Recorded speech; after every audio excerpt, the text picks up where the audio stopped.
Bismillahirrahmanirrahim. Assalamualaikum warahmatullahi wabarakatuh. Waalaikumsalam warahmatullahi wabarakatuh. Alhamdulillahilladzi nahmaduhu wa nasta'inuhu wa nastaghfiruh wa na'udzu billahi min shururi anfusina wa min sayyiati a'malina. May yahdihillahu fala mudilla lahu wa may yudlil fala hadiya lahu. Asyhadu an la ilaha illallah wahdahu la syarika lahu wa asyhadu anna Muhammadan 'abduhu wa rasuluhu la nabiyya wa rasula ba'da. Fa inna asdaqal hadits kitabullah wa khairul hadi hadi Muhammadin sallallahu alaihi wasallam wa syarrul umur muhdatsatuha fa inna kulla muhdatsatin bid'ah wa kulla bid'atin dhalalah wa kulla dhalalatin finnar. Amma ba'd.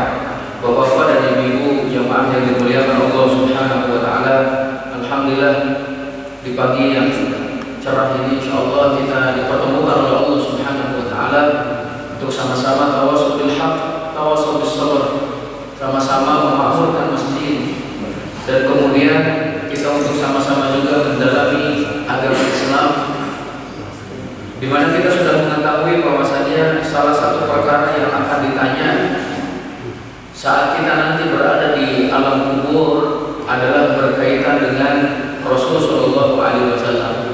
Selain kita akan ditanya siapa Rabbmu, apa agamamu, maka juga kita akan ditanya siapa nabimu. Sebagaimana dulu di awal sudah disampaikan pentingnya membahas sirah nabawiyah, maka Bapak sekalian, mengenal Nabi Muhammad Shallallahu Alaihi Wasallam bukan sekedar tahu namanya, bukan sekedar tahu siapa ayah dan ibunya, akan tetapi lebih daripada itu kita diharuskan mengetahui jejak langkah Rasul Shallallahu Alaihi Wasallam. Bagaimana mungkin kita akan memahami Al-Quranul Karim tanpa memahami sunnah Rasul Shallallahu Alaihi Wasallam? Allah Subhanahu Wa Taala juga menyatakan, ataupun bahkan Rasul Shallallahu Alaihi Wasallam yang menyatakan, sesungguhnya aku telah diberi Al-Quran dan yang semisalnya bersamanya. Al-Quran dan sunnah berarti Allah menyatakan laqad kana lakum fi Rasulillahi uswatun hasanah. Sudah ada pada diri Rasul Shallallahu Alaihi Wasallam suri tauladan yang mulia. Uswatun hasanah berarti harus kita teladani. Maka tidak ada buku yang paling lengkap membahas kepribadian seseorang melebihi Nabi Muhammad Shallallahu Alaihi Wasallam. Sering dibahas ya Bapak sekalian, sampai gerak-geriknya, tata cara duduknya, berjalannya, kemudian berbicaranya, potongan rambutnya, warna kulitnya, harum badannya, dan semuanya tertulis dalam buku sejarah tersebut, sampai giginya, ketiaknya Shallallahu Alaihi Wasallam. Itu menunjukkan karena mulianya beliau Bapak sekalian. Sehebat apapun manusia, kalau ditulis biografinya, maka saya ini tidak ditulis ketiaknya. Ya Bapak sekalian. Tapi Rasul Shallallahu Alaihi Wasallam karena mulianya ditulis, Masya Allah. Nah, al-ikhwah hafizahumullah, kita sekarang sudah masuk ke dalam bulan Sya'ban, di mana Rasul Shallallahu Alaihi Wasallam mengingatkan kita tentang bulan Sya'ban. Bulan Sya'ban itu adalah bulan kebanyakan manusia lalai. Dinyatakan lalai karena berada di antara dua bulan mulia, satu bulan Rajab, dua bulan Ramadan. Bulan Rajab barusan berlalu, Ramadan bulan depan, sehingga sebagian orang menganggap kita sudah berlomba-lomba dalam kebaikan pada bulan Rajab, dan nanti pada bulan Ramadan kita akan bertempur lagi, berlomba lagi dalam kebaikan, maka Sya'ban saatnya istirahat. Itu sebagian orang mengatakan seperti itu. Keliru Bapak sekalian. Nah, justru bulan Sya'ban kata Rasul Shallallahu Alaihi Wasallam bulan diangkatnya amalan kita kepada Allah Subhanahu Wa Taala. Ya, turfa'ul a'mal ilallah. Amalan kita itu diangkat kepada Allah. Sebagaimana dalam hadis disebutkan, beberapa waktu amalan kita dinaikkan kepada Allah, di antaranya hari Senin dan Kamis. Kemudian kalau tahunan adalah bulan Sya'ban Bapak sekalian. Jadi ada yang bulanan, ada yang tahunan, dan yang ada yang sekaligus. Kalau yang pekanan Senin Kamis, kalau yang tahunan bulan Sya'ban, kalau yang sekaligus dinaikkan kepada Allah saat manusia tutup usia. Jadi ketika seseorang tutup usia, berarti tutup bukunya dinaikkan kepada Allah. Catatan amalannya, perkataannya, perbuatannya, amalannya, jejak langkahnya dinaikkan kepada Allah. Maka sangat beruntunglah seseorang ketika amalannya dinaikkan kepada Allah, berisi dengan kebaikan yang banyak, penuh dengan istighfar. Rasulullah SAW mengisi bulan Sya'ban dengan memperbanyak puasa sekalian, persiapan untuk Ramadan. Alhamdulillah, sering ya para ustadz menyampaikan bahwa bulan Rajab itu adalah bulan untuk bercocok tanam. Bulan Sya'ban itu adalah bulan untuk mengairi ataupun menyirami tanaman kita. Dan nanti bulan Ramadan adalah bulan untuk panen. Makanya sebagian orang yang belum persiapan akan datangnya bulan Ramadan kaget biasanya. Gak pernah qiyamul lail, bulan Ramadan diajak qiyamul lail, berat. Gak pernah baca Al-Quran di bulan Ramadan, disuruh baca Quran, berat karena gak ada persiapan. Tapi kalau dari bulan Rajab kita sudah membiasakan qiraatul Quran, qiyamul lail, bulan Sya'ban sudah terbiasa, bulan Ramadan ditingkatkan lagi. Masya Allah, Bapak sekalian, itu bulan Sya'ban ya. Dan juga pembahasan kita Bapak sekalian sudah masuk ke dalam peristiwa hijrah. Ya, sedikit kita kilas balik Bapak sekalian bahwa sekitar 13 tahunan Rasulullah SAW berdakwah di Mekah, diawali dengan sembunyi-sembunyi, kemudian terang-terangan, sampai berbagai peristiwa, cobaan, ujian yang dihadapi oleh beliau dan juga oleh para sahabatnya. Sampai kemudian peristiwa Isra Mi'raj, dan 2 tahun setelahnya diperintahkan untuk berhijrah Bapak sekalian. Kita lihat di awal-awal kenabian Rasulullah SAW, beliau memperbanyak qiyamul lail. Kemudian setelah itu ya diperintahkan untuk sholat pada waktu Isra Mi'raj. Maka sholat ini Bapak sekalian satu-satunya kewajiban yang memang langsung ya diwajibkan di Sidratul Muntaha, di langit yang ketujuh. Masya Allah Bapak sekalian. Nanti insya Allah kita akan bahas, karena pembahasan kita kali ini adalah satu hal yang dilakukan oleh Rasulullah SAW ketika berhijrah ini. Kemudian setelah itu Rasulullah SAW sekitar 2 tahun diperintahkan untuk berjihad. Seakan-akan Bapak sekalian memberikan pengertian kepada kita, pelajaran kepada kita bahwa persiapkan dulu ruhmu sebelum engkau mempersiapkan jasadmu. Nah, kita isi ruh dengan qiyamul lail, qiraatul Quran, untuk kemudian berjuang di hadapan di jalan Allah Subhanahu wa taala untuk meninggikan Islam dan juga untuk kemuliaan kaum muslimin. Masya Allah Bapak sekalian. Ketika mereka sudah dididik dengan Al-Quran, sudah terbiasa dengan qiyamul lail, turun perintah untuk berhijrah, siap. Masya Allah. Hijrah itu kan berat ya Bapak sekalian. Meninggalkan keluarga, meninggalkan rumah, meninggalkan sawah ladang, tanah. Coba aja Bapak sekalian punya tanah sekian hektar contohnya ya, disuruh untuk hijrah, tinggalkan itu semuanya. Punya rumah baru saja suruh hijrah. Ya, punya bisnis lagi berkembang-kembangnya itu, perintah untuk berhijrah. Apa yang akan kita lakukan coba Bapak sekalian? Ada kuasa Allah. Makanya siapa yang diperintahkan untuk berhijrah pada waktu itu kemudian tidak berhijrah, maka dipertanyakan keimanannya. Bapak sekalian, ada kuasa Allah yang Mus'ab bin Umair, beliau sudah duluan menjadi duta Islam. Kemudian juga Suhaib Ar-Rumi orang kaya yang dulunya beliau miskin, tapi kemudian Allah memberikan kekayaan kepada dirinya melalui perniagaannya, sampai ketika akan hijrah dikejar oleh orang-orang musyrik, ya, kemudian ditodong kata beliau, orang-orang musyrik itu tidak boleh berhijrah kecuali kau tinggalkan seluruh kekayaanmu, miliaran barangkali kalau kita hitung zaman sekarang, atau bahkan lagi triliunan dunia, sampai hamba sahaya perempuannya pun harus ditinggalkan. Beliau menyatakan, saya tinggalkan semuanya untuk kalian. Apakah kalian akan membiarkan hijrah? Ya, akhirnya beliau berhijrah. Kemudian juga Abu Salamah yang dipisahkan dengan anak dan istrinya, ya, tapi beliau tetap berhijrah. Masya Allah. Istrinya Ummu Salamah senantiasa menunggu kehadiran Abu Salamah setiap hari, katanya, Masya Allah, untuk menjemput beliau. Itulah gambaran perjuangan para sahabat, pengorbanan mereka saat akan berhijrah. Nah, kita sudah sampaikan juga bagaimana pujian Allah Subhanahu wa Ta'ala terhadap orang-orang yang berhijrah.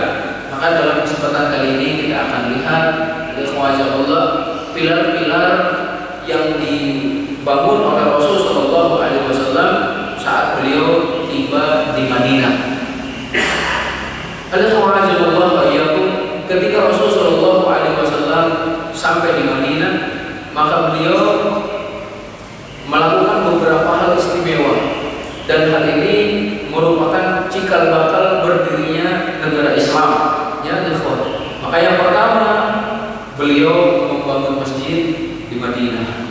Nah, beliau sampai di Kuba, kemudian beliau membangun masjid yang pertama itu, Bapak sekalian, dan hal ini merupakan syiar pertama kaum muslimin. Bukan saja sebagai bangunan tanpa makna, akan tetapi masjid merupakan syiar kaum muslimin yang justru dengan kehadiran masjid, ya, akan membina generasi-generasi militan, Bapak sekalian. Banyak para ulama dilahirkan dari masjid. Banyak para hufadzul Quran lulusan masjid. Sering saya sampaikan, atau juga pernah saya sampaikan, Bapak sekalian, beda antara jami' dengan jami'ah. Kalau masjid jami' itu mudzakkar katanya, kalau jami'ah muannas. Jami'ah itu apa artinya? Universitas, Bapak sekalian. Lulusan masjid jami' biasanya lebih istimewa daripada lulusan jami'ah, karena masjid jami' itu mudzakkar katanya, laki-laki. Jami'ah itu ada takwa butonnya, perempuan. Dan juga Bapak sekalian, masjid jami' itu langsung dipegang oleh seorang ulama, ya, dibimbing oleh masyayikh, Masya Allah, baik dalam Al-Qur'annya, baik dalam wawasan keilmuannya, Masya Allah. Nanti insya Allah kita bahas berkenaan dengan hal itu. Saya baca dulu di sini, Bapak sekalian. Imam Bukhari beliau menyebutkannya dengan sanadnya bahwa ketika Rasul Shallallahu Alaihi Wasallam sampai di kota Madinah, yang kemudian beliau menunggangi kendaraannya, menunggangi unta, ya, Allah. Beliau terus berjalan sampai di dekat Masjid Rasul Shallallahu Alaihi Wasallam. Ya, beliau kemudian melakukan sholat. Kemudian ada sebuah tempat untuk mengeringkan kurma milik Sahal dan juga Suhail. Beliau adalah kedua anak yatim, ya, dua anak yatim yang diasuh oleh Sa'ad ibn Zurarah. Maka unta beliau menderum di sana, berhenti di sana, dan Rasul Shallallahu Alaihi Wasallam menyatakan, insya Allah disinilah kita akan membangun rumah Allah Subhanahu Wa Taala, itu adalah masjid. Rasul Shallallahu Alaihi Wasallam pun memanggil Sahal dan Suhail, kedua anak yatim yang dipanggil. Kemudian ditanya, berapa harga tanahmu ini, mau kita beli untuk dibangun masjid? Kata kedua anak yatim tersebut, ya Rasulullah, kami tidak mau menjualnya, tapi kami mau memberikannya kepada engkau. Jadi memang kami mau memberikannya. Rasulullah SAW menyatakan, tidak harus dengan harga, jadi tetap akan kami beli. Rasulullah SAW terus memintanya. Akhirnya mereka pun mau menyebutkan harganya dan dibeli oleh Rasulullah SAW. Setelah itu dibangunlah masjid. Ya, nah, dalam riwayat Anas bin Malik ditambahkan, ya, bahwa dalam kawasan tanah tersebut ada 3 hal yang menjadi perhatian itu, ya. Yang pertama katanya ada pohon kurma, yang kedua ada kuburan orang musyrik, dan yang ketiga ada reruntuhan bangunan di tanah-tanah itu. Maka Rasul Shallallahu Alaihi Wasallam memerintahkan para sahabat bersihkan pohon kurma yang telah ditebang, Kemudian yang kedua, ya kuburan orang-orang musyrik itu harus dipindahkan. Kemudian yang ketiga, reruntuhan bangunan itu juga dibersihkan. Jadi kuburannya dibongkar, bekas reruntuhannya dibersihkan, apa sekalian. Kemudian pohon kurmanya ditebang, lalu kemudian beliau memulai mengerjakan pembangunan masjid. Masya Allah. Ada yang menyatakan bahwa pondasinya itu ya panjang 6 hasta katanya pondasinya. Masya Allah. Yang kemudian ditambah dengan batu-batuan yang tingginya tidak melebihi tinggi seorang lelaki. Ini pondasinya. Nah, adapun pintunya maka beliau membuat 3 bagian, yaitu di belakang, ya, di bagian belakang, kemudian di arah timur, yang ini adalah tempat masuknya Rasul Shallallahu Alaihi Wasallam, dan juga di arah barat yang dinamakan dengan pintu rahmat ataupun pintu Atikah. Ini adalah sekilas berkaitan dengan pembangunan masjid yang dilakukan oleh Rasul Shallallahu Alaihi Wasallam. Mereka dengan para sahabatnya bersama-sama bergotong royong membangun rumah Allah yang pertama itu, Masya Allah. Ketika hijrah maksudnya, mereka sambil menyenandungkan syairnya, ya Allah, sesungguhnya tidak ada kebaikan selain kebaikan akhirat. Maka ampunilah dosa kaum Ansor dan Muhajirin. Mereka menyenandungkan seperti itu, ya. Dan juga Rasul Shallallahu Alaihi Wasallam tidak berpangku tangan saja, tapi beliau pun ikut membangun masjid. Bahkan ada yang menyatakan beliau sambil kalau membawa batu, beliau membawa 2 batu. Kalau sahabat 1 batu, kalau beliau membawa 2 batu. Yang itu menunjukkan beliau adalah orang yang sangat kuat. Bahkan dalam hadis pun dinyatakan Rasul Shallallahu Alaihi Wasallam diberi kekuatan seperti 40 ya, ataupun ya sekian kali lipat daripada laki-laki biasa. Makanya kalau Umar bin Khattab sebagai orang yang kuat, maka Rasul SAW lebih kuat darinya. Abu Bakar sebagai orang yang kuat, maka Rasul SAW lebih kuat darinya. Nah, sekarang karena berkaitan dengan masjid, maka kita akan sedikit mengulas sebuah buku ya berkaitan juga dengan masjid agar lebih maksimal masjid kita. Nah, kemudian apa saja hal-hal yang memang sebaiknya kita lakukan di masjid, kemudian juga bagaimana aturan-aturan atau rambu-rambu yang berkaitan dengannya. Masjid kalau dalam bahasa Arab itu kan berasal dari kata sajadah, itu aslinya, kemudian menjadi tempat, sehingga masjid kalau sajadah itu fiilnya ya, kata kerjanya. Kata para ulama bahasa, masjid itu adalah al-makanul ladzi u'idda lis-sholati fihi 'ala dawam. Jadi masjid itu adalah sebuah tempat yang disediakan untuk sholat di dalamnya secara kontinu. Dan juga ada yang menyatakan bahwa setiap tempat yang ada di atas muka bumi kita sujud untuk Allah di dalamnya, maka dinamakan masjid. Hal ini sesuai dengan hadis Rasul Shallallahu Alaihi Wasallam, wa ju'ilat liyal arda masjidan wa tahuran, fa ayyuma rajulin adrakathu min ummati adrakathu shalah falyusalli. Kata Rasul Shallallahu Alaihi Wasallam ketika menyebutkan 5 keistimewaan beliau dibanding dengan bapak nabi-nabi sebelumnya, salah satunya dijadikan untukku masjid. Jadi alam bumi itu dijadikan untukku sebagai masjid dan suci. Maka dimanapun umatku mendapati waktu sholat, hendaklah dia sholat padanya. Nanti kalau kita sedang safar contohnya, satu mobil ataupun satu bus tiba-tiba masuk ke hutan contohnya, jauh dari perkampungan, kalau sudah masuk waktu sholat, silakan turun sholat di sana, nggak apa-apa. Nanti ada kekhususan juga yang tidak boleh dijadikan tempat sholat adalah kuburan ya, ataupun juga kamar mandi.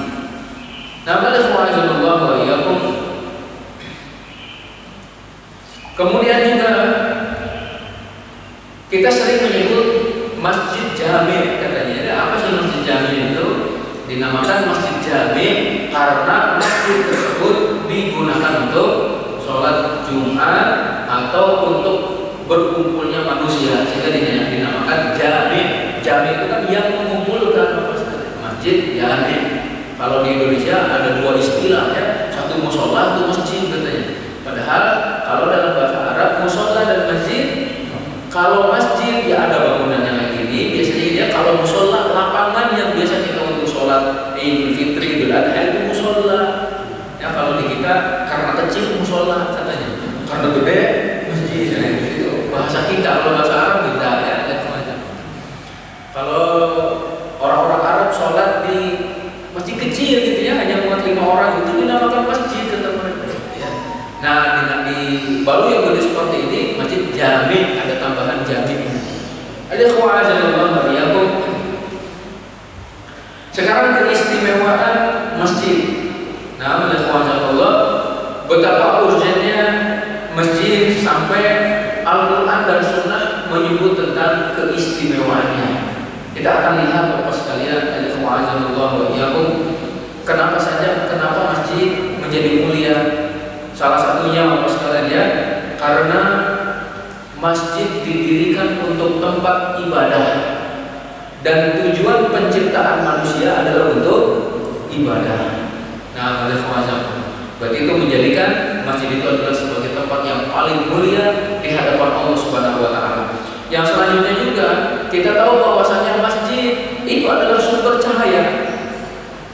Maka kalau kita membahas surat An-Nur contohnya berkenaan dengan firman Allah, Allahu nurus samawati wal ardi, mathalun nurihi kamishkatin fiha misbah. Dan selanjutnya itu bahwa Allah memberi cahaya kepada langit dan kepada bumi. Sampai di ayat setelahnya apa sekalian, Allah menyebutkan karakter seorang lelaki yang benar-benar beriman. Itu adalah mereka yang tidak dilalaikan oleh perniagaan dan jual beli dari mengingat Allah. Mengingat Allah salah satu tempatnya itu adalah di masjid. Nah, ada semacam maka masjid adalah sumber cahaya. Cahaya itu tanda kutip bukan karena masjidnya penuh dengan lampu, dengan listrik, bukan, tapi cahaya ruhani Bapak sekalian. Pada hari kiamat kelak Allah Subhanahu wa taala mengumpulkan kita semua kita dikumpulkan tidak terkecuali Bapak sekalian. Jadi kalau ada film yang menggambarkan ada yang selamat waktu hari kiamat, nah itu jahil orangnya ya. Kiamat itu tidak ada yang selamat Bapak sekalian, semuanya meninggal dunia dan nanti akan dikumpulkan oleh Allah Subhanahu wa taala. Masing-masing membawa cahaya sesuai dengan amalannya. Ada yang cahaya terang benderang seperti matahari, seperti bulan, seperti bintang. Ada yang seperti aneh-aneh, kelap-kelip, kadang nyala, kadang redup. Ya, hanya di jari-jarinya saja cahayanya itu nyala, redup, nyala, redup. Ada yang tidak punya cahaya sama sekali. Mereka adalah orang munafik, Bapak sekalian. Apalagi orang kafir tidak punya cahaya. Orang munafik lebih buruk lagi, tidak punya cahaya. Mereka menyatakan, yauma yaqulul munafiquna wal munafiqatu lil ladzina amanu duruna naqtabis min nurikum. Orang-orang munafik laki-laki dan perempuan pada hari itu mereka berkata kepada orang-orang yang beriman, tunggu kami, unduruna katanya, tunggu kami, naqtabis min nurikum, agar kami bisa ambil cahaya kalian, agar kami bisa berjalan di belakang kalian. Ini gelap, kami nggak tahu jalan. Orang-orang munafik seperti ini. Naqtabis min nurikum, kata orang yang beriman, ataupun dikatakan kepada orang-orang munafik, qila rji'u wara'akum faltamisu nura. Dikatakan kepada orang-orang munafik, pulanglah kalian ke belakang, pulang kalian ke dunia sana. Di dunia itu ada sebab yang mendatangkan cahaya. Masya Allah. Apa sebab-sebab yang bisa mendatangkan cahaya di dunia? Dan tidak mungkin kalau orang sudah masuk alam akhirat kembali ke dunia, itu kan satu hal yang mustahil. Satu hal yang mustahil Bapak sekalian, gak mungkin. Nah, maka sebab-sebab yang mendatangkan cahaya bagi kita di akhirat yang ada saat ini adalah masjid.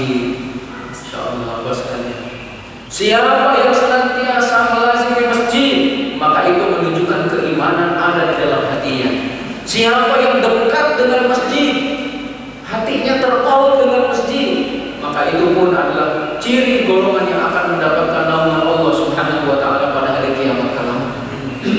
Berbeda dengan orang yang jauh dari masjid, tidak mengenal masjid, dia ada semacam suara azan berkumandang tapi tidak disautnya, tidak dipenuhi panggilannya dan selanjutnya. Ada semacam Allah wa iyyakum. Sampai kemudian nanti Allah Subhanahu wa taala pun ya menyebutkan beberapa kriteria orang yang memakmurkan masjid. Dan sebelum ke memakmurkan masjid itu Rasulullah SAW menyatakan ahabbul biladi ilallahi masajiduha wa abghadul biladi ilallahi aswaquha. Rawahu Muslim. Sebaik-baik dan tempat yang paling dicintai oleh Allah di atas muka bumi adalah masjid-masjidnya. Sedangkan tempat yang paling dibenci oleh Allah adalah pasar-pasarnya. Apa sekalian? Kenapa masjid dicintai oleh Allah? Seperti tadi, di masjid itu kita sholat, kita ruku, sujud, tilawatul Quran, silaturahim, ya, kemudian silatul ukhuwah, kemudian tabadulur ra'i, jadi kita saling bertukar pikiran, kita saling bertanya kabar apa sekalian, kita kemudian tafaqquh fiddin dan selanjutnya, maka Allah mencintainya. Tapi kalau di pasar coba tempatnya setan, tempat apa lagi apa sekalian? Tempat penipuan biasanya. Tempat pengurangan timbangan. Mau beli 1 kilo dikasihnya 8 on contohnya ya, macam itu. Milih buah ya, kita yang milih ternyata diganti dengan bungkusan yang lain. Saat kita milih bagus, pulang ke rumah kok udah busuk. Masa hanya sekitar setengah jam ataupun 10 menit dari pasar ke rumah sudah busuk? Apa yang terjadi? Itu ada kemana? Jadi tempatnya setan, tempat banyak penipuan apa sekalian. Banyak juga orang yang bersumpah palsu itu di pasar.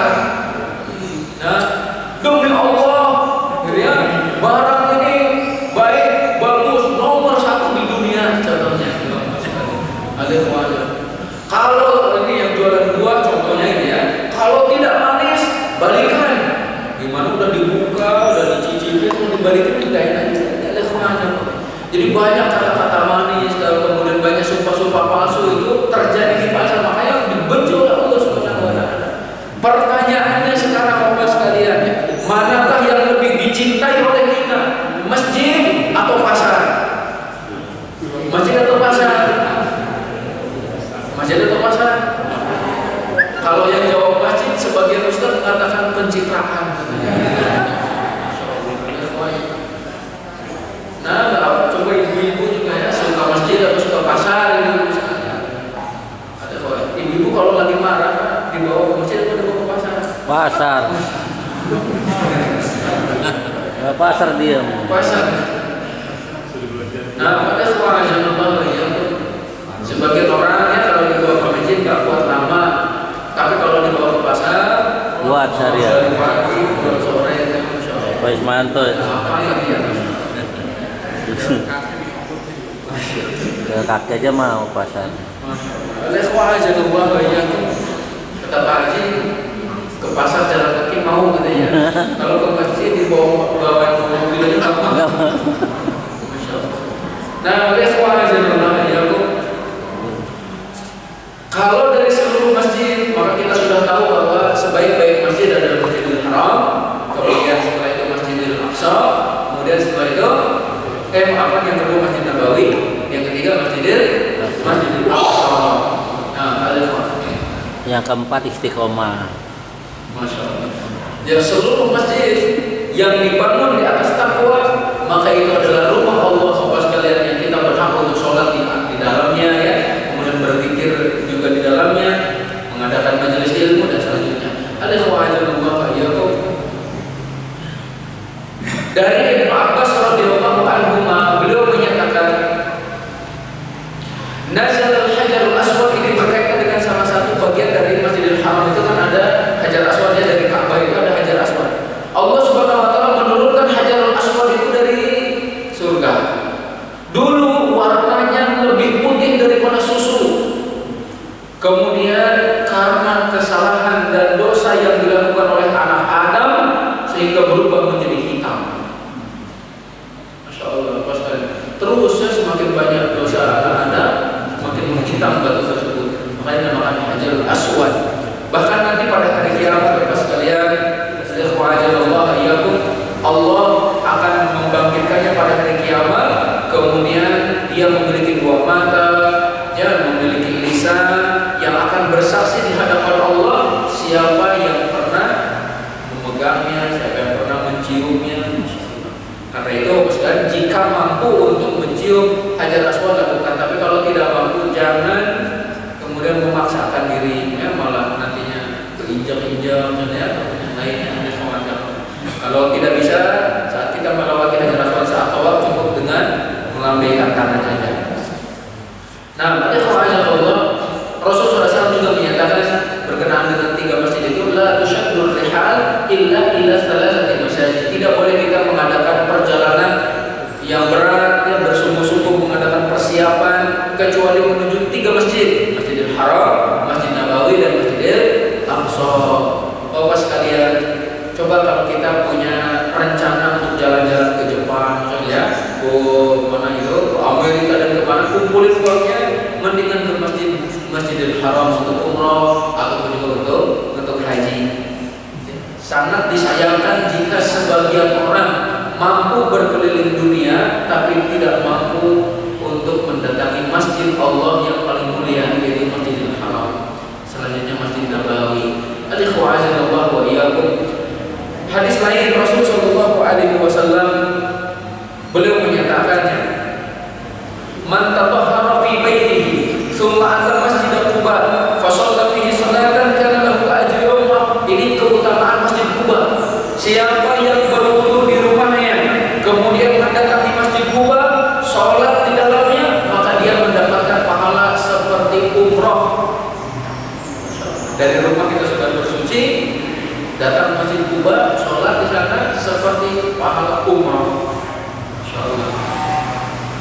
Selanjutnya, Bapak sekalian yang dimuliakan Allah Subhanahu wa taala, di dalam surat At-Taubah ayat yang ke-18, Allah Subhanahu wa taala berfirman, "Innama ya'muru masajidallah man amana billah wal yawmil akhir wa aqama as-shalah wa ata az-zakah wa lam yakhsha illa Allah fa 'asa ulaika an yakunu minal muhtadin." Sesungguhnya orang-orang yang memakmurkan masjid-masjid Allah, satu, orang yang beriman kepada Allah. Maka semua yang hadir di sini orang yang beriman kepada Allah. Amin. Insyaallah. Yang pertama, ya, man amana billah, siapa yang beriman kepada Allah. Yang kedua, wal yawmil akhir, iman kepada hari akhir. Bapak sekalian, kedatangan kita ke masjid bukan karena ketua DKI, bukan karena Pak RT, bukan karena RW, bukan karena siapapun dari kalangan manusia, tapi karena kita mengharap perjumpaan dengan Allah. Masya Allah, beriman kepada hari akhir. Yang ketiga, wa aqama shalah, mendirikan sholat, Bapak sekalian. Yang keempat, wa ata zakat, menunaikan zakat. Dan yang kelima, tidak takut kecuali hanya kepada Allah. Al-Ikhwa'azillah. Maka mereka lah yang termasuk orang-orang mendapatkan hidayah. Masya Allah, Bapak sekalian. Saya sering menyinggung, ya, Bapak sekalian, kita sebagai generasi tua, mungkin ya, bapak-bapak, kalau saya masih muda, coba diajak anak-anaknya, ya, Bapak sekalian. Alhamdulillah sudah mulai ada beberapa anak-anak muda. Senang kita melihatnya. Kalau tidak ada, ya, apa yang akan terjadi 5 tahun ke depan, 10 tahun ke depan, penggantinya Haji Imam itu siapa? Enggak ada yang mendekat siapa? Masya Allah, harus kita persiapkan. Itu 5 karakter, ya, 5 karakter pemakmur masjid: iman kepada Allah, pada hari akhir, mendirikan sholat, menunaikan zakat, tidak takut kecuali hanya kepada Allah Subhanahu wa taala. Kemudian kita sampaikan juga bahwasanya, Bapak sekalian, memakmurkan masjid itu ada 2. Satu, memakmurkan bangunannya, fisiknya, dan yang kedua, memakmurkan maknawinya. Kalau fisiknya kita bangun, belum selesai pembangunannya kita sumbang, ya Bapak sekalian. Membangun isinya, dengan pengajian, qiraatul Quran, Bapak sekalian. Dan selanjutnya anak-anak kecil itu alangkah baiknya ya Bapak sekalian mulai diajarkan juga ataupun dikenalkan dengan masjid. Sebagian orang kan menganggap anak kecil itu mengganggu curhat. Nah, sekarang coba kita siasati Bapak sekalian. Kita buat satu ruangan contohnya, ataupun kita buat tempat bermain untuk anak-anak yang masih kecil-kecil. Adapun dari usia mulai 7 tahun biasakan masuk ke dalam masjid Bapak sekalian. Kalau yang belum contohnya silakan di luar masjid itu dibuat tempat untuk bermain mereka sehingga mereka mulai dekat dengan masjid itu dari kecil. Bukan ketika rambut beruban mulai ke masjid. Nah, dari mulai kecil kita biasakan mereka. berapa? Makanya saya setuju kalau di masjid itu ada ruangan-ruangan khusus itu, maksudnya di sini ruangan seminar, di sini untuk membahas urusan kaum muslimin, dan kemudian ada ruangan untuk anak-anak juga. Insya Allah. Nah, ada aja kalau di sini sudah ada TPA, Masya Allah. Lebih ramai nanti masjidnya. Kalau di masjid tidak kedengaran suara anak-anak, nah itu nanti kedepannya seperti apa? Allah Nah, tapi nanti kalau lagi sholat tentu dan seperti tadi diatur gitu ya, ada wajib. Kalau mulai usia 7 tahun, ajarkan mereka sholat bareng dengan kita. Nah, Bapak sekalian yang dimuliakan Allah Subhanahu wa taala, hadis lain yang menyatakan keistimewaan membangun masjid, Rasul sallallahu alaihi wasallam bersabda, "Man bana masjidan ya, yabtaghi bihi wajh Allah, banallahu lahu mithlahu fil jannah." Atau dalam riwayat lain, "Man bana lillahi masjidan, banallahu lahu mithlahu fil jannah."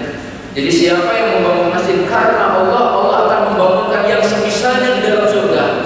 Bapak-bapak membangun masjid Istiqomah, betapa megahnya di surga dibangunin lagi. Lebih lega. Ada dalam hadis lain, siapa yang membangun masjid walaupun kecil, "Man bana lillahi masjidan saghiran aw kabiran, banallahu lahu baitan fil jannah." Siapa yang membangun masjid kecil ataupun besar, Allah bangun yang semisalnya di surga. Allah bangunkan sebuah rumah nanti di surga. Masya Allah. Hadis lain, Bapak sekalian menyatakan, "Man bana lillahi masjidan walau qadra mafhasu qatatin, banallahu lahu baitan fil jannah." Siapa yang membangun masjid walaupun sebesar sarang burung kotoh, sarang burung puyuh kalau di kita, Allah akan membangunkan sebuah rumah baginya di dalam surga.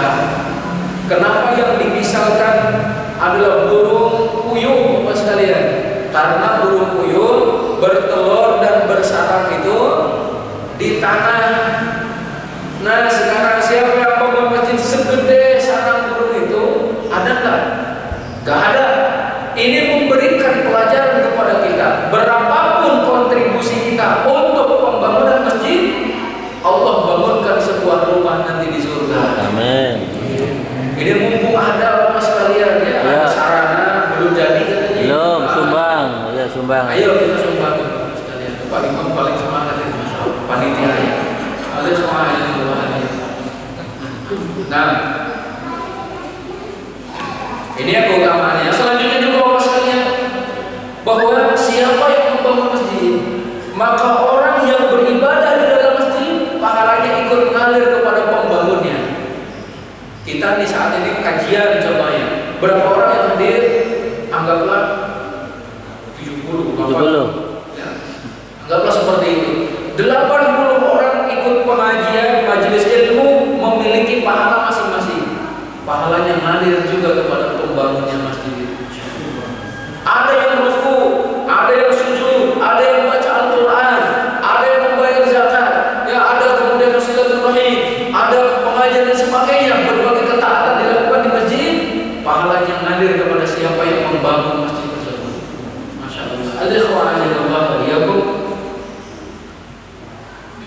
Dari Abu Hurairah radhiyallahu anhu, beliau menyatakan bahwa Rasulullah sallallahu alaihi wasallam bersabda, ada beberapa amalan pahalanya terus ngalir. Bukan hanya 3 hal ya, yang sudah kita ketahui kan 3 hal. Ilmu yang bermanfaat, ataupun yang pertama sedekah jariyah, yang kedua ilmu yang bermanfaat, ketiga anak soleh yang mendoakan. Ini sudah kita kita tahu, kita sampaikan hadis lain Bapak sekalian. Selain 3 hal ini, maka Rasulullah SAW menyatakan yang pertama adalah ilmu yang disebarkan. Yang kedua adalah anak soleh yang mendoakan. Yang ketiga adalah mushaf yang diwariskan. Masya Allah, mushaf yang ada di masjid ini, donaturnya senantiasa mendapatkan pahala dari bacaan Al-Quran ini. Yang mushaf yang diwariskan yang ketiga. Yang keempat, masjid yang dibangun.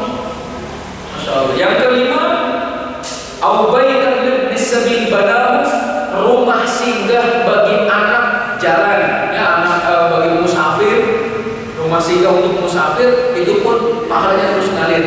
Makanya sebagian masjid alhamdulillah mereka sudah membuat satu ruangan untuk tadi rumah singgah. Kalau ada musafir datang, tidak ada kewajiban Allah, mereka singgahnya di masjid. Tidak malah kemudian tidurnya di emperan gitu ya. Tapi justru malah dipersiapkan satu ruangan khusus. Dulu pada zaman Imam Ahmad bin Hanbal, beliau kan terkenal mencari hadis itu sampai berjalan ribuan mil ya. Jalan terus, ketika datang malam hari, beliau ikut sholat isya berjamaah. Ketika selesai sholat isya, ingin istirahat, akhirnya tiduran di masjid. Datang penjaga masjid, gak boleh tidur di masjid katanya. Padahal kan boleh, ini dikeluarin Imam Ahmad. Gak tahu kalau itu adalah Imam Ahmad. Dikeluarin, keluar akhirnya beliau mau istirahat di luar masjid di emperan. Yang jaga masjid muter lagi. Gak boleh katanya tidur di emperan masjid. Insya Allah itu masjidnya ketat banget itu. Didorong oleh penjaga masjid. Ketika didorong lewat tukang roti. Nah, udahlah ke rumah saya aja katanya. Ya, kok sampai didorong-dorong gitu. Ke rumah saya, istirahat di rumah saya. Padahal belum kenal juga tukang roti itu siapa ini. Imam Ahmad juga nggak kenal siapa tukang roti ini. Dibawa ke rumahnya, silakan istirahat wahai fulan. Ini untuk makannya, ini untuk minumnya, ini tempat tidurnya silakan. Tapi Imam Ahmad nggak tidur. Waktu itu memperhatikan apa yang dilakukan oleh tukang roti. Tukang roti ternyata senantiasa bertasbih, berzikir, istighfar, astagfirullah, alhamdulillah, wa la ilaha illallah, wallahu akbar, subhanallah. Seperti terus. Kata Imam Ahmad, wahai fulan, saya lihat kau banyak berzikir, banyak bertasbih, tahmid, tahlil, istighfar. Apa sih manfaatnya banyak zikir itu? Kata tukang roti, alhamdulillah, seluruh keinginanku dikabul oleh Allah kecuali satu, kata beliau. Selama ini saya berdoa agar bertemu dengan Imam Ahmad tapi belum kesampaian. Kata Imam Ahmad, saya Ahmad bin Hanbal jauh-jauh datang ke sana ternyata untuk masuk ke rumahmu. Masya Allah. Jadi seluruh doanya dikabulkan oleh Allah Subhanahu wa taala. Al-ikhwa'azallahu alaikum. Ini tambahannya nanti di antara pahalanya yang terus mengalir bagi kita saat kita sudah meninggal dunia adalah membuat rumah singgah bagi musafir. Nah, yang selanjutnya Bapak sekalian, au nahrun ajrahu. Nah, ini sungai yang dialirkannya. Barangkali di satu daerah sering terjadi banjir karena nggak ada aliran sungai, dibuatlah sungai. Nah, itu ngalir terus pahalanya Bapak sekalian. Atau yang kecil, jangan kita remehkan. Kalau ketua RT ya manggil-manggil kita, ngajak-ngajak kita, ayo kita perbaiki selokan. Ini ngalir pahalanya Bapak sekalian. Tuh selokan di depan rumah kita ini ya. Nanti banyak mampetnya barangkali ternyata pasir sudah menggunung gitu ya. Kita perlu dialirkan lagi, lancar lagi. Pahalanya ngalir Bapak sekalian. Itu indahnya Islam. Maka jangan kita remehkan ini untuk mengalirkan sungai ataupun selokan-selokan seperti ini. Ya, mengalirkan sungai. Yang selanjutnya, au shadaqatin akhrajah. Ini sedekah yang dikeluarkannya ya, baik dari hartanya, baik dalam keadaan sehat, dalam keadaan suka ataupun duka ya, dalam keadaan lapang ataupun sempit. Al-ikhwa'azallahu iyyakum. Ada tambahan lagi dari hadis yang lain adalah atau pohon yang ditanamnya, kurma yang ditanamnya kalau dalam hadis itu. Jadi bapak-bapak nanti kalau mau nanam pohon, saya anjurkan jangan nanam janda bolong. Mendingan menanam buah yang bisa kita bagi kepada masyarakat. Kalau janda bolong per daun katanya harganya, nggak tahu itu berapa harganya.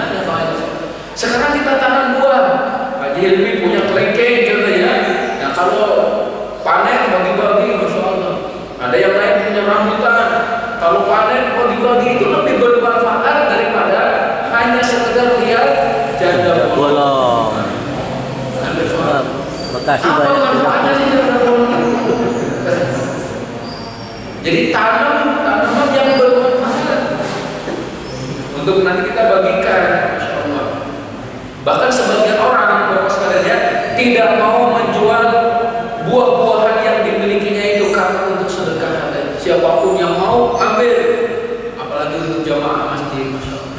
Ada semuanya. Di daerah Bekasi itu ada masjid dikelilingi oleh apa? Buah-buahan. Kalau mereka panen itu dikumpulkan di masjid, jamaah masjid dapat semuanya. Masya Allah. Alhamdulillah di sini ada pohon mangga. Ada. Pisang juga, Masya Allah. Nanti kalau panen, bapak-bapak diundang semuanya, ya. Masya Allah. Cari Pak Imam. Nah, itu lebih bermanfaat insya Allah daripada tadi. Selanjutnya Bapak sekalian, keistimewaannya juga seperti tadi di awal sudah disampaikan, 7 golongan yang akan mendapatkan naungan Allah pada hari tidak ada lagi naungan kecuali naungan Allah. Salah satunya seorang laki-laki yang terpaut hatinya dengan masjid. Ketika dia keluar dari masjid selalu bertanya, kapan saya akan masuk masjid lagi? Bukan baru masuk masjid dia bertanya-tanya kapan saya akan keluar. Ini ada soalnya. Jadi senantiasa terpaut dengan masjid. Ada juga keistimewaan melangkahkan kaki menuju masjid. Tidaklah langkah kaki kita menuju masjid Bapak sekalian kecuali satu langkah menghapus dosa, satu langkah mengangkat derajat.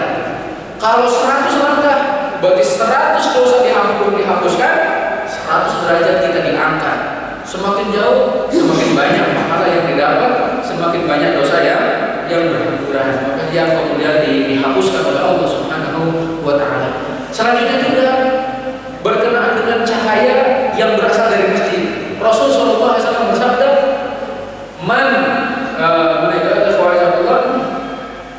jadi siapa man masya fil dhulam ilal masajid, ya, siapa yang berjalan di kegelapan malam menuju masjid, Allah Subhanahu wa Ta'ala akan memberikan kepadanya cahaya yang sempurna pada hari kiamat. Waktu subuh itu kan gelap ya Bapak sekalian. Siapa yang berjalan di kegelapan menuju masjid, ataupun ketika waktu isya kita berjalan menuju masjid, Allah akan menjadikan cahaya yang sempurna bagi kita pada hari kiamat. Ingat bahwasanya di antara doa kita agar Allah memberikan cahaya yang sempurna kepada kita. Rabbana atmim lana nurana, ya.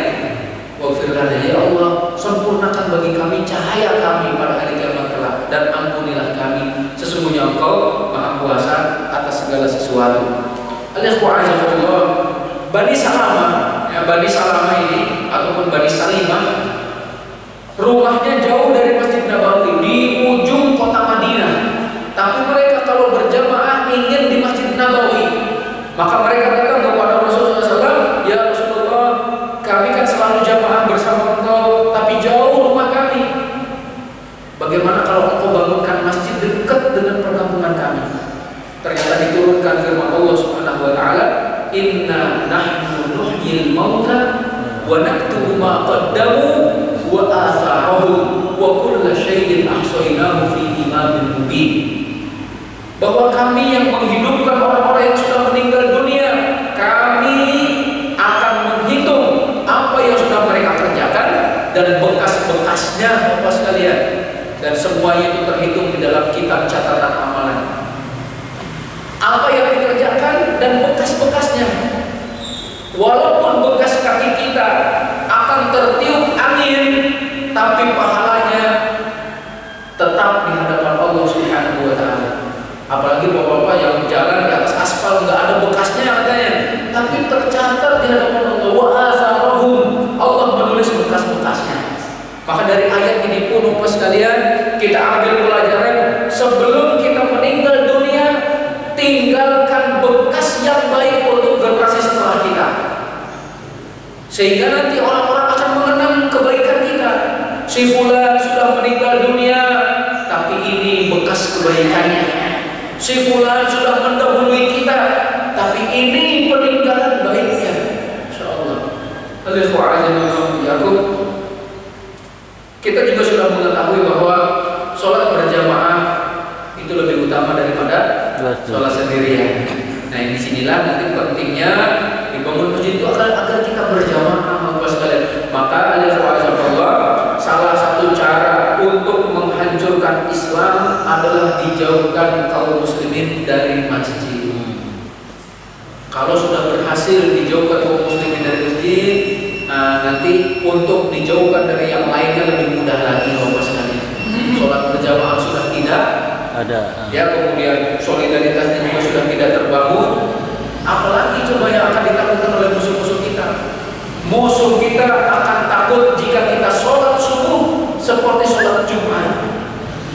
Masya Allah, sebagian masjid mulai merangsang masyarakat itu dengan mengadakan contohnya makan bersama, gitu ya, sholat subuh berjamaah. Setelah itu ada kalimat, ada beberapa wejangan, ada beberapa informasi dari DKM, kemudian nasihat dari asatidzah, kemudian setelah itu makan bareng. Masya Allah. Dulu kita pernah mencoba ya, siapa yang sholat subuh dapat uang tunai penuh masih itu dapat uang tunai, walaupun waktu itu kita nggak besar-besar uangnya karena memang diamplokin. Sengaja kita tidak umumkan berapa nilainya itu. Penuh Bapak sekalian masjidnya. Setelah itu biasalah. Berarti ada apa ini? Ada amplop. Bahkan sampai yang nggak hadir nanya. Waktu itu SMS nya kan belum ada WhatsApp. Ustaz, benar nggak kalau saya sholat subuh di sana dapat uang tunai? Datang saja, kata saya gitu. Sholat saja, insya Allah nanti dapat pahala yang lebih besar dari Allah. Bapak sekalian, sebenarnya masih banyak keutamaan masjid, tapi ini saja mungkin yang dapat kita sampaikan. Dan Allah, intinya sebagaimana Rasulullah SAW membangun masjid ketika beliau berhijrah ke Madinah, maka yang menjadi sorotan utama kita pun adalah bagaimana memakmurkan masjid. Jangan sampai mewah, megah bangunannya, tapi kosong dari hidayah. Jazakallahu khair. Kalau ada yang kurang saya mohon maaf. Kalau ada yang mau ditanyakan, alhamdulillah, saya kembali pada kita yang akan menyampaikan pelajaran pada pagi ini terkait masih masalah hidayah Rasulullah SAW. Langsung pada sesi saja, 1, 2 ya. Sebelumnya maaf, mungkin saya sudah mau tanya dulu ya. Ustaz, di dalam Al-Quran itu saya pernah baca, cuma mohon maaf saya lupa ayat dan suratnya, bahwa Allah disebutkan di situ bahwa ada 2 tipe pembangunan masjid. Yang pertama masjid yang disebutkan masjid usisa yang didirikan atas dasar takwa. Yang kedua masjid diror. Masjid diror itu yang didirikan oleh orang munafik, di mana di dalam masjid itu justru untuk memecah belah umat. Ya. Nah, itu yang saya tanyakan, seperti apa sebenarnya realisasinya di yang ada di kita ini yang disebut dengan masjid diror. Itu Ustaz. Nah, itu saya gunakan untuk kedua sekarang.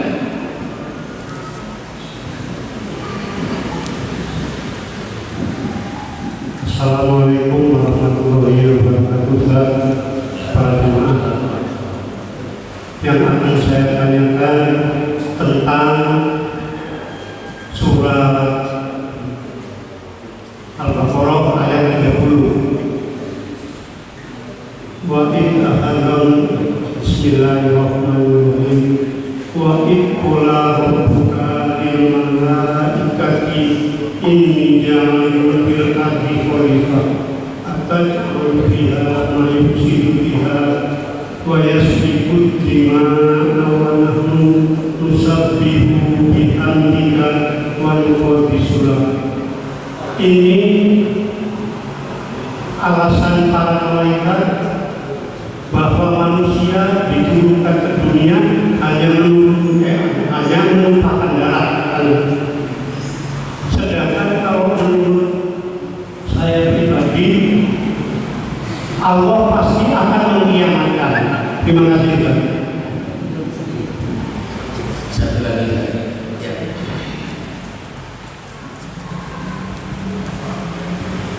Assalamualaikum warahmatullahi wabarakatuh.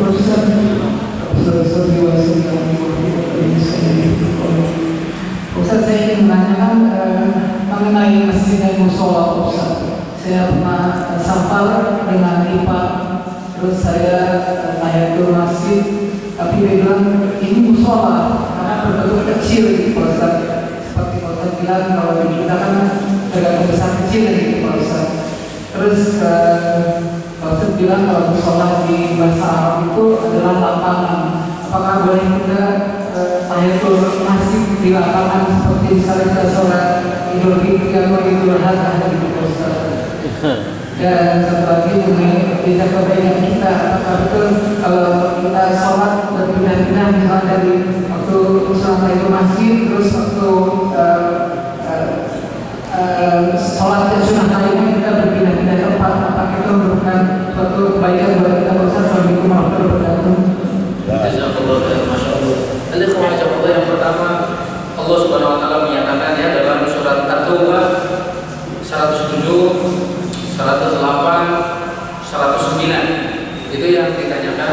Ada masjid dirar, ada masjid yang dibangun di atas ketakwaan. Yang pertama kali dibangun itu adalah Masjid Quba.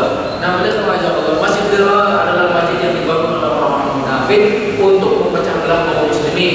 Di dalamnya tidak dibahas kemaslahatan kaum muslimin, tapi justru untuk membuat makar terhadap orang-orang beriman. Itu dinamakan masjid dirar, Bapak sekalian. Dan ingat, seperti tadi disampaikan, yang memakmurkan masjid itu kan punya 5 kriteria. Maka Bapak sekalian, pengurus masjid hendaknya yang punya 5 karakter ini. Jangan sampai orang di luar Islam kok jadi ketua DKM jodoh. Tapi insya Allah tak ada ya. Alhamdulillah kalau ada Bapak sekalian. Atau justru yang memegang ya sarana prasarana, kemudian juga yang mengatur kegiatan dan sebagainya bukan kaum muslimin. Nah, ini yang dikhawatirkan seperti itu. Nanti isinya bukan untuk kemajuan Islam dan kaum muslimin, tapi justru untuk memecah belah mereka. Yang seperti itu ya, Allah.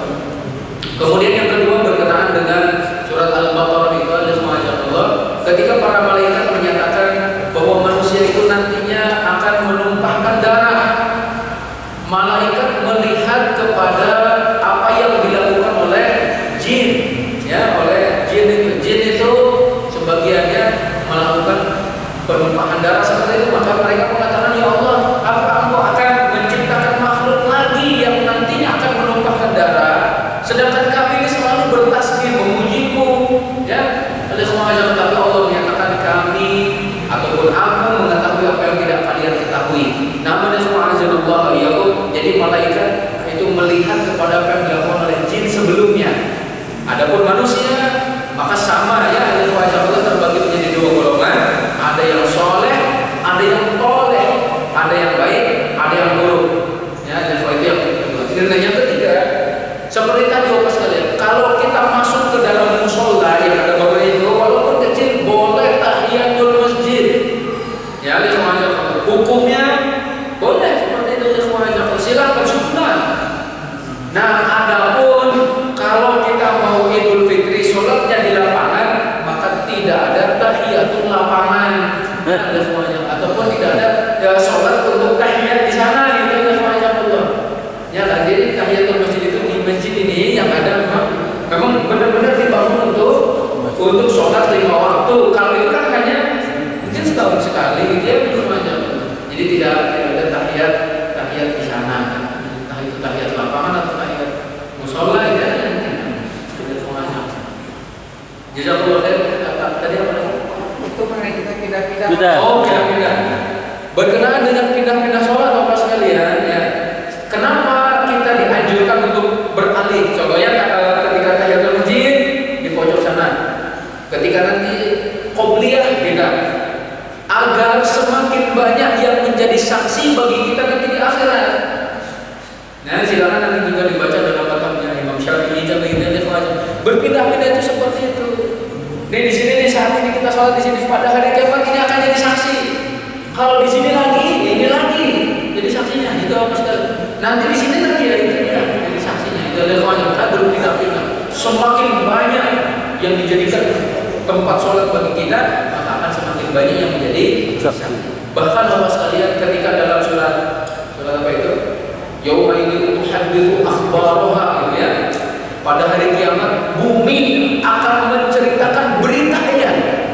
Bumi bercerita tentang beritanya. Ya Allah, pada hari fulan si fulan menginjakku untuk melakukan ini dan itu. Itu bumi bercerita di hadapan Allah Bapak sekalian. Maka itu tempat sholat. Jazakallahu khair. Kurang dari